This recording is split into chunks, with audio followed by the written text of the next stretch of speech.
I opened my program a little over 20 years ago. I just called it Tammie's Daycare. Daycare was a name that was commonly used in the type of work that we do. 20 years later, I don't feel that way anymore, especially because I've been working on the task force, and we're all about rebranding ourselves and making it known that we are early childhood educators.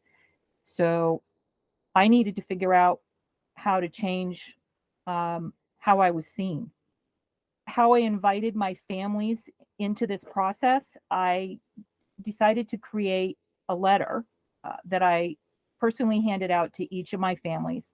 And I explained to them that my business name no longer identified with who I thought I was and what I provided as a service anymore. So I was asking them to help me come up with a new name. And the challenge is that whoever gave me the name that I chose, they would win a prize. So I got lots of participation from my families that way. I also posted that same letter on my Facebook family group business page, and I got lots of responses that way as well. So for me, it was a lot of fun. I also had to go through several steps to find out what I needed to do legally.